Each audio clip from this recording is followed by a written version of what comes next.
We're now about to turn to Gimel Amid Beis, and we're on the last three words of Gimel Amid Aleph. Amar Rabbi Ami, B'Shem Rabbi Shimon ben Lakish. This din that all the shibolim that are no-gos ba'aretz have a din of leket, and therefore they're potum in amasros. Right? That's what we saw here on Daf Gimel Amid Aleph. Harein shel aniyim, and therefore it has a din of other leket, even though it's not technically leket and it's potum in amasros. The Beit Shammai can only be accepted by Beit Shammai. It's machlokus between Beit Shammai and Beit Hillel about hefker la'aniyim. If something is hefker, but only for a select group of people, Beit Shammai validates that hefker. Beit Hillel says, no, that's not hefker. Hefker means it's ownerless. Here, in the Knas, they imposed a penalty to allow the aniyim to take all the shibom that are no-gos ba'aretz. Well, then, according to Beit Shammai, that could be valid because that's hefker la'aniyim. But according to Beit Hillel, that hefker cannot be hefker. There can't be a p'tur masros over here because it's only hefker la'aniyim. To Ike Beit Hillel, aniyim ochlim uma'asrim. The aniyim would have to pick up whatever they pick up, and they'll be chayv in masr because this is not hefker. Rabbi Yossi turns to Rav Ami and he says, "You're making a mistake." Shamanu shupotu masr l'divrei hakol. We know that even Beit Hillel would agree there's a p'tur masr. And why is that? Mishum knasa. So here we have the Rash Soleo comes to the help. What does it mean Mishum knasa? We knew from the beginning it was a knasa. What's the point in Rabbi Yossi here telling us Mishum knasa? The answer is that the knasa went as far as making it hefker for everybody. And then Bezdin assigned the hefker. Those Bezdin took it themselves from hefker and acquired ownership at stage one. And then they made it hefker lani. But at one point in time, it was hefker for everyone, such that even Beis Hillel would recognize the validity of that hefker. It's hefker l'kol, and therefore it's potum min hamas. So this brings us to the Mishnah here on the top of Daf Gimel Amid Beis. Now we said that the Shluchei Bezdin went out on the 1st of Adar in order to notify people that it's time to come forward with their contributions of Machzis HaShekel, which we have to get into the Trumas HaLishka by Aleph Nisan. The Mishnah says, B'chamisha Sarbo, there was a gradual system of getting the people to cough up, so to speak, their contribution of Machzis HaShekel. It wasn't that on one point in time, when the Shluchei Bezdin on Rosh Chodesh Adar went out, that they came down very hard on them, zbang, expecting them, the very next day to bring their Machzis HaShekel. They did it gradually. So on the 15th of Adar, again, there were people who still, even though 2 weeks plus have passed by since the Achraza, they're still dilly-dallying. They still haven't come off to it. So what we did was, very calmly, Shulchanos HaYoshim b'Medina. In every city in Israel, they set up the money changers. The money changers had lots of Machzis HaShekel, so the people had smaller coins or coins from Chutzlars or whatever could come to the money changer and get that Machzis HaShekel. And at this point, this is what we call Tovim B'Nachas. In other words, it wasn't that Bezdin aggressively was beating people over the head to come forward with the Machzis HaShekel. It was sort of a subtle reminder. Look, the money changes are there. We're going to make it easy for you. If you don't have a Machzis HaShekel, just come in with whatever amounts of coins you have, and the money changes are right there. They're waiting for you, and they're ready with the Machzis HaShekel. But the Esrim V'Chamisha, now already 10 days later, it's already the 25th of Adar. We're getting very close to the deadline of Rosh Chodesh Nisan. Is Yoshvu b'Migdash in Yerushalayim? They already set up shop, so to speak. And what does that mean, set up shop? What is the second stage, more aggressive stage? Misha Yoshvu b'Migdash is Chil Lamashke. From the 25th of Adar, when we're coming very, very close to the to the red bell, to the final cutoff point. At that point, the Gaboim of Bezin started the process of Limashke. Limashke means they would go into people's houses and confiscate possessions as a mashkon. Listen, buddy, I'm taking your kitchen table. You want to get it back, you better pay your masa shekel. That was a very aggressive kind of thing. Now, not everyone is obligated in masa shekel on the same level.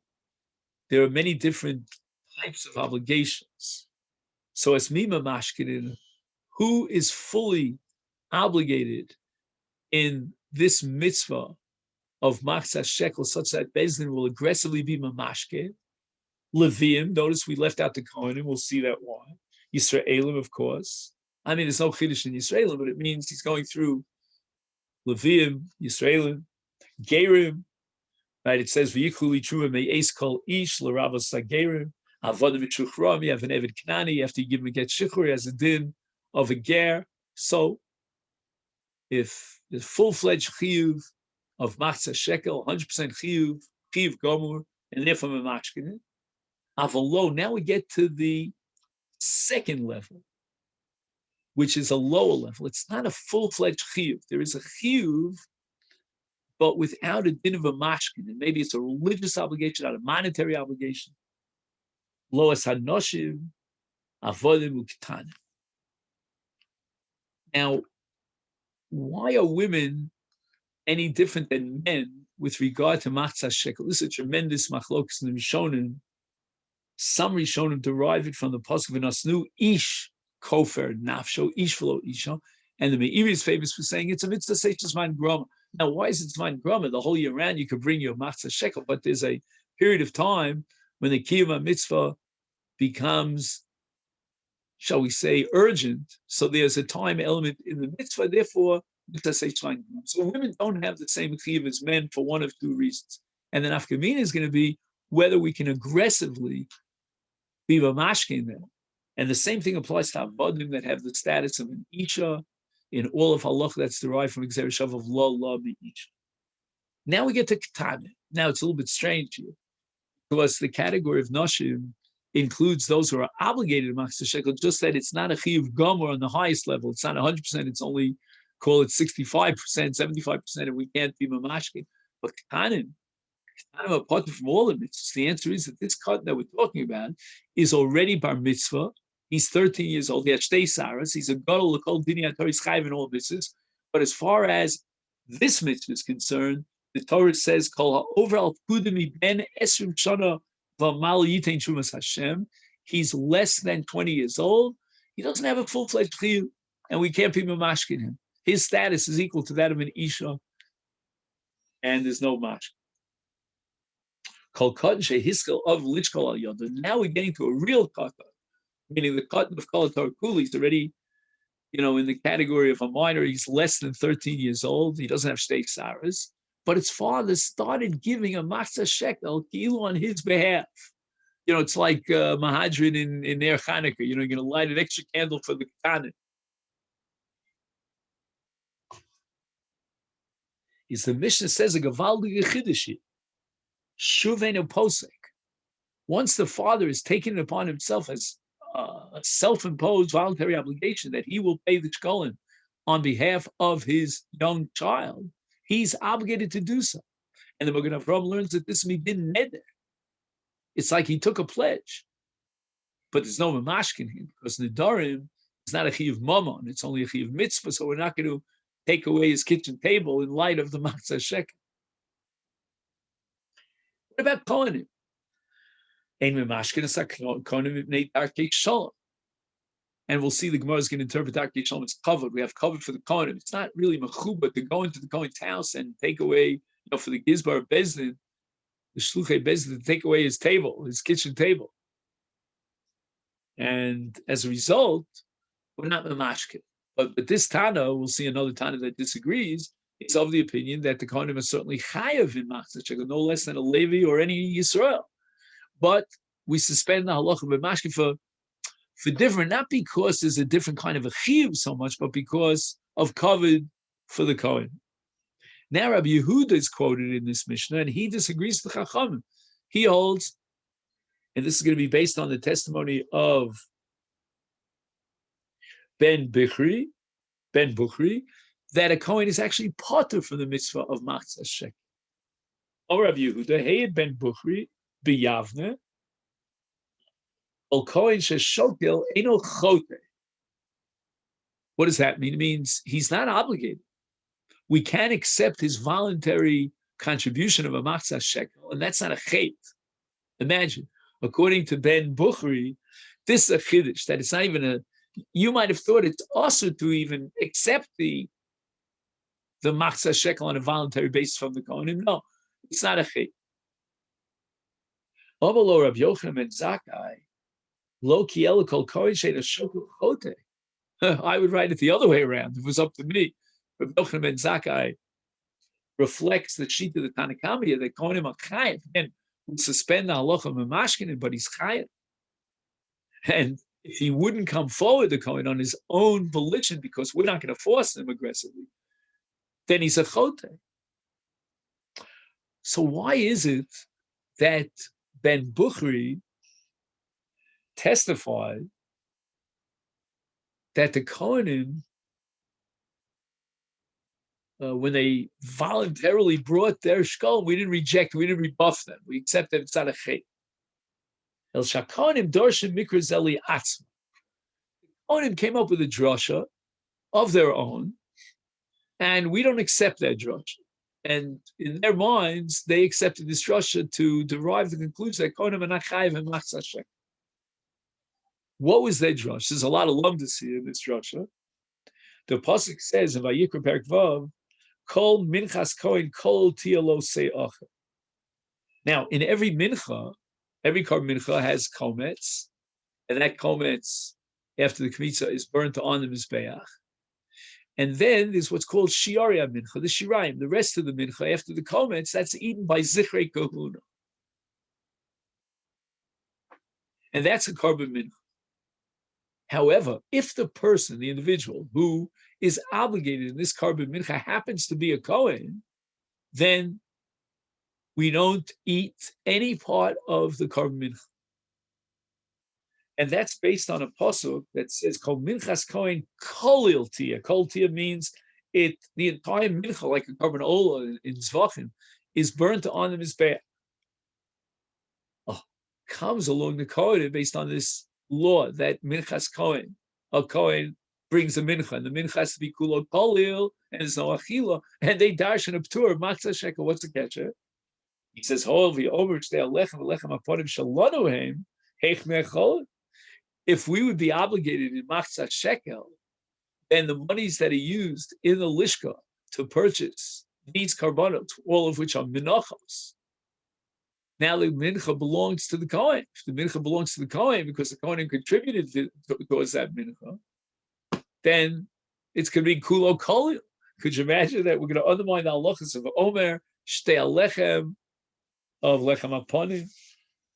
And therefore, they came to the conclusion that they are potter from Machzah Shekel, because then it would be a private ownership, a partnership on the karbanos, in this case the menachos, the communal menachos that are purchased from the Machzah Shekel. So they are partnership. If they are partnership, it's got to be kulo kolil. No. This drasha is incorrect. Because when the Torah says kol tia, that's referring to a korban mincha that's brought and initiated by the Kohen himself. We're talking about a shutfis, a partnership of the entire tzibur. In such a case, the Kohanim, if they contribute to Machzah Shekel, any korban that's bought, that's purchased with that money, belongs to the entire tzibur. It's not a privately owned korban mincha that would require, in the case of a Kohen, kolil. Gemara says, "Ein memachkin esaktanim." The implication is that we're going to relieve the kanim of that strict, harsh halacha of memachkinin, holit boa tovim, but in fact they are chayiv in Machzah Shekel. And the Gemara explains, hadod the tamar, that which we said the kanim are obligated in Machzah Shekel, that's only if he's 13 years old, ukshehevish de saras. So therefore he's chayiv in all mitzvah Torah, he's chayiv even in machzah shekel. Now, on a Doraisa level, and I'm quoting here the Tachlin Chadatin, he, the Katan, even though he's a gadol for Kol Dinei Torah, he's not a bar chiyuv in machzah shekel. And the reason for that is because the Torah says, "Mi kol ben esrim shana," right? You take from a 20-year-old. However, the Rabbanon imposed a chiyuv since he's a gadol already, as shtei saras ben yigibul shana, and he's chayiv in all mitzvahs, so they were machayiv him midrabanan in machzis hashek. Aval im lo hevi shtei saras lo bidah. It goes without saying that if they're real ketanim, there's no chiyuv of machzah shekel, just like there's no mitzvah at all that's imposed upon a kohen. And the Rash Barash tries to come up with a chidush. He says that we might have thought that since midrabanan they're chayiv, therefore we could be tovei. And the Rabbanon, let's say from a 9-year-old and on, he's already a bar chinuch. The Rabbanon would be makayiv him in machzah shekel as a matter of chinuch. And as far as the Mishnah says that we alleviate this so-called katan from the din of a mashkin, that applies even though he's a gadol, but he's less than 20 years old. Therefore, he doesn't have full-fledged chiyuv. He's in that quasi state of bein hashmosh, is the twilight zone. He's chayav because he's chayav in all mitzvahs, but there's no din of a mashkin also because the Torah says we ben esrim shana v'mal. Any masnisa. The Gemara now corrects the Mishnah. There's apparently a mistake in the Mishnah. Shouldn't say aim a mashkin sekom b'nei darkei shalom, but rather b'nei darkei kavod. We have to give honor to the Kohen. The Torah requires that we be makadesh the Kohanim, and not only that, but if not for the Kohanim, we wouldn't have any of the avoda and the karbanos. So we have to recognize and acknowledge their contribution, and therefore we will not enter into their homes, as we said before, to be mamashkin. And here there's a long, long discussion here in the Rosh and the Rosh Soleo about what happens if the Kohen, who is chayav, but mishum kavod, we didn't go in mashkin, and he still didn't bring his machzah shekel. What do we do in that case? So that has to do with a concept called leiv bezdin mas, but that's more for an Ian Shir, which I gave. You can listen to it online if you have a chance. Rabbi Yehuda, Hey ben Buchri biyavne kol kohen sheshokalenu chote, and Rabbi Yochanan ben Zakkai rejects it, and he says no, a kohen who doesn't give his machzah shekel, he's a chote. So the Gemara now explains the reasoning of Rabbi Yochanan ben Zakkai. Rabbi Brechia, time of the Rabbi Yochanan ben Zakkai, who says the kohen machayev machzah shekel, because the pasuk says in Pashas Kitisa, it says ze yitnu. Now, if you take the word zeh, which is numerical value of 12, then shnei masar shvatim yitnu. It's a remez, this gematria of the word zeh, to the fact that all 12 tribes, even Shevet Levi, and the Kohanim and part of Shevet Levi, are chayev in the mitzvah of machzis hashek. And the Rash Soleo adds that the reference of Yud Bei Shvatim is to the choshen, the breastplate, and not to the 12 pekudim that were counted, because keep in mind that Yosef becomes Ephraim and Menashe, and Levi wasn't counted in the same way the other Shvatim were counted. So there was no inclusion of Shevet Levi in the 12 of the Shvatim that were counted in the, by passing by in front of Moshe. But there were 12 Shvatim, including Shevet Levi, represented on the Choshen. So just to summarize the shitos that we have as far as Kohanim are concerned, vis-a-vis Machzah Shekel, according to Ben Buchri, and apparently Rabbi Yehuda accepted the testimony of Ben Buchri, there's no chiyuv, but if the Kohanim voluntarily bring that shkol, we can accept that shkol. According to Rabbi Yochanan ben Zakkai, and that's the Tanakh of our Mishnah, the Kohanim themselves may have made a mistake in their own drasha, thinking they're potter, but the truth is they're chayev in Machzis Hashem. just that we're not mamashkin and also mishum kov. Rabbi Tavi, B'Shem Rabbi Hamnuna, Kain Meshivin Chachamim l'Rabbi Yehuda. This is the question that the Chachamim, who assume that Kohanim are chayiv Masechet, would raise as an objection to Rabbi Yehuda, who says that the Kohanim are not chayiv.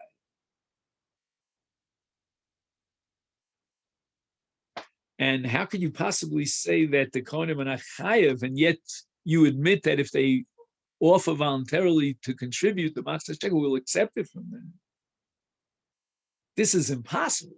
You're contradicting yourself, minei be. Because if the Kohanim voluntarily offer a contribution, it becomes a korban yachid, which is fundamentally different than the korban tzibur. So bishlei the tzibur that's obligated to Masechet, all their contributions integrate and amass to one unit that is a tzibur. But if you're not chayev and you want to offer a voluntary gift, call it a gift, but it's not earmarked for a korban tzibur. And now you're messing everything up by accepting a voluntary gift from, in this case, the Kohanim, according to you, Rabbi Yehuda ben Bichri. Chatas Yochid Mesa, the Gemara now demonstrates the fundamental difference between a Chatas Yochid and a Chatas Tzibur. In the case of a Yochid, if a person brings a Chatas, then there are 5 different categories of what's called Chatos HaMesas. One of them is Mesu Baileha, that if the person who, let's say, violated Shabbos, he brought a korban chatas and then he died before the actual krova, then we let the animal die, basically. But chatas hatzibur, we have a principle, ein hatzibur mesim, ein misa b'tzibur, and therefore we'll bring the korban. Another difference between a yachid and a tzibur is, as we saw earlier, minchas yachid, krevel kol, has to be completely burnt on the mizbeach. The ein minchas hatzibur, like omer shtel lechem lechem aponim, kreva kolil, but rather it's eaten by the kohen. So therefore, the kohen comes with his shekel on a voluntary basis. Then this is a real chait because he's messing up the entire system. He's creating a chatas yachid when we're going to use this money to buy and designate a chatas hatzibur with all these different halachas. So the Gemara asks the question, but kasha. It's not fair that you ask a kasha against Rabbi Yehuda, on your grounds, on your turf, based on your assumptions and halachic rulings. Don't ask a kasha Rabbi Yehuda when he himself holds the stand. Ein chatas tzibur meis Rabbi Yehuda omer tamus. Rabbi Yehuda doesn't accept this difference between a chatas tzibur and a chatas yachid in the case of mesu balel. He holds that even a chatas tzibur is tamus. So all those fundamental distinctions don't apply according to Rabbi Yehuda.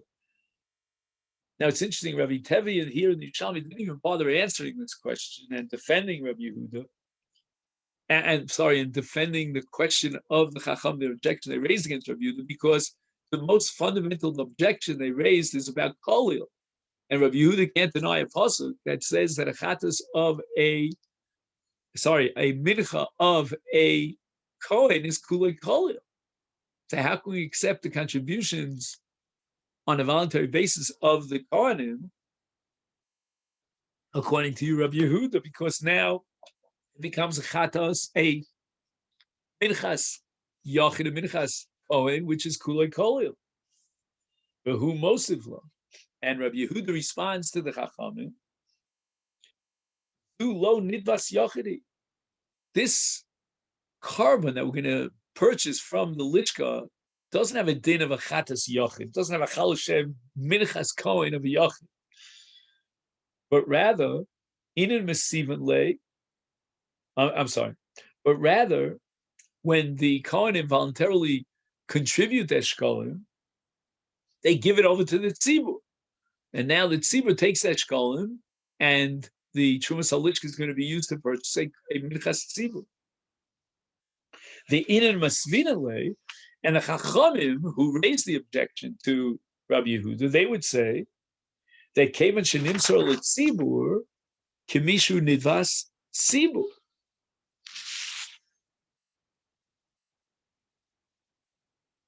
Oh, so the Chacham now say to Rabbi Yehuda, listen, my friend, if you're telling me that the Kohanim voluntarily are contributing to the Tzibur, so what do you mean, Eino Chote? As if there was a Havmin here that there's a Chet if we receive and accept their contributions. If they gave it to the Tzibur, it's perfect. Now the Gemara says that the machlokes between Rabbi Yochanan and Zakkai and Ben Bukhri depends upon another machlokes about how to interpret the psukim. Ksiv, in the parsha of Matzah Shekel, it says, "Kol over al hapkudim," etc., yitain trumas Hashem. So what is al hapkudim? Who is obligated to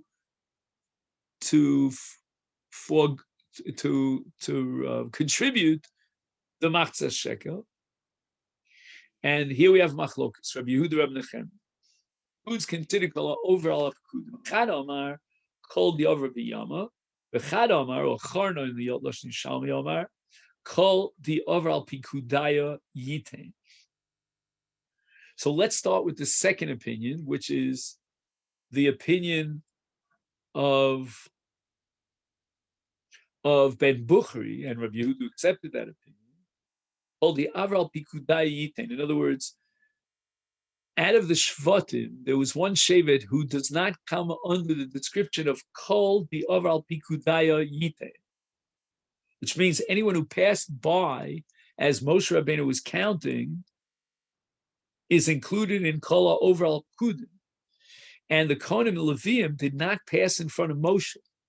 Chazal tell us that Moshe Rabbeinu went to the various Oalim of the Kohanim and Leviim and asked, and the Baskol came out and he knew exactly how many people lived there. That's how he got the census, but they were not over al pikudim.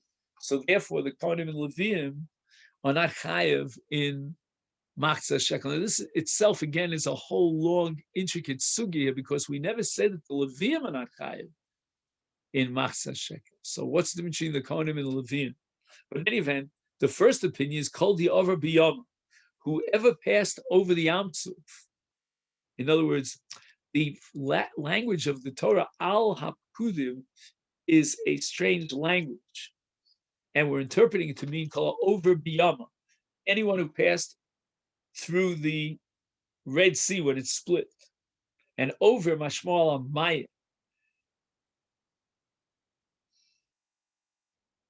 We have a similar drush apparently in Masechet Megillah on a pasuk in Esther. It says Vayavor Mordechai, and the Targum says the Ovar are Kuma Demaya. He passed over water. Man Diyama Kala over Biyama Yitain is Messiah Rabbi Yochanan and Zakkai. According to that Tana, we can support Rabbi Yochanan and Zakkai, the Kohanim Achayev and Matzah Shekel, because the Kohanim also passed through the Yam Suf. But man Diyama Kala over al Pikudaya Yitain, it's the Kohanim Leviim and not Chayev, is Messiah Leben Bukhri. And this leads us to the Mishnah on the bottom of Daf Gimel Amid Beis. Afal Picha Omru, even though we said in the previous Mishnah, Ein Mimashkin and Noshim Avodim Uktanim, then Achayev and Matzah Shekel to the level of Mashkinin, Avalim Shoklu Makavlim Yodam. But if they offer to be part of this and they come forward on their own initiative, we will accept that shkola because, as we said before, they're giving it to the tzibur.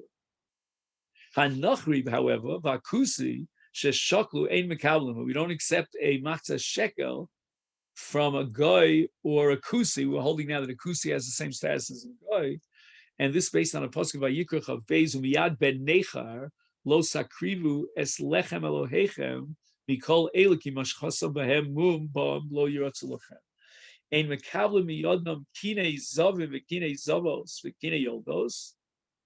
In other words, here's a chiddush regarding the kusim, that even though the kusim have the dinim of tumas ziva and tumas leiva, but nevertheless, we will not accept from them their kinim, which is shtei Torah and shtei b'nei Yonah, even though the dinei Torah tuma are noagim, this is exeretz chacham, we don't accept the korbanos.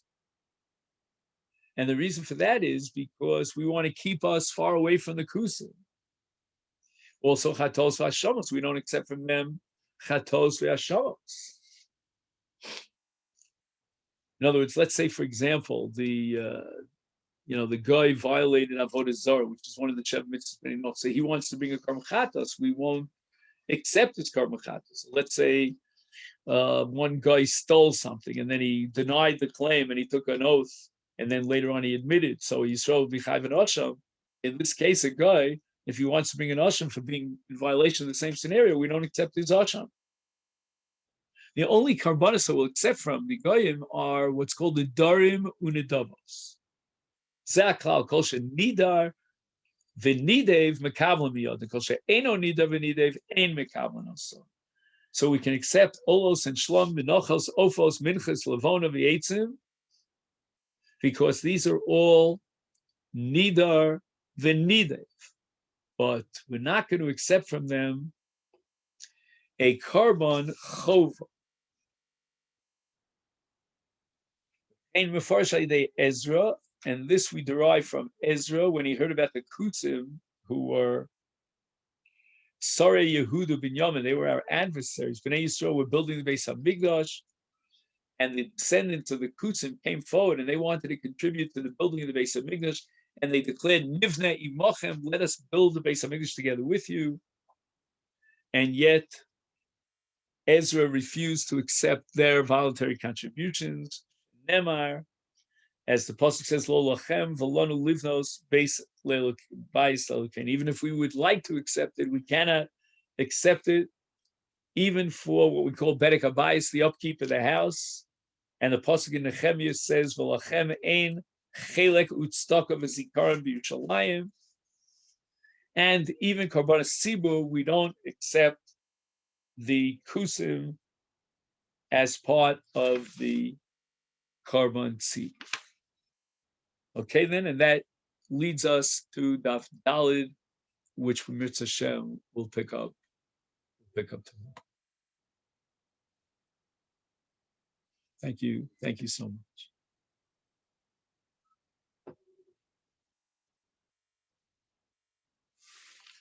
I just wanted to read a footnote here. He quotes a Rash Leo that the exclusion of karbonos tzibur is from a kal vachomer.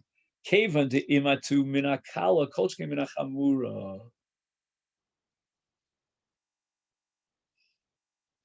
Now this pasuk lo lachem v'lo lanu, lo lachem v'lanu, from which we derive the Isser of receiving for the purpose of the Beis Hamikdash, the building of the Beis Hamikdash, Bedek Habayis. For the pasuk lachem ein chelek, we can derive that we're not makabel for Bedek Ha'ir Yerushalayim, even for that upkeep of the city of Yerushalayim, we're not going to accept. And this entire piece here in the Mishnah regarding Ezra and the derivation from Ezra is a reference not only to the Nachum, but apparently also to the Kusim, because they were the ones who turned to Bnei Yisrael when the Mikdash was being built, and they requested contributing. And Ezra refused to accept their contribution.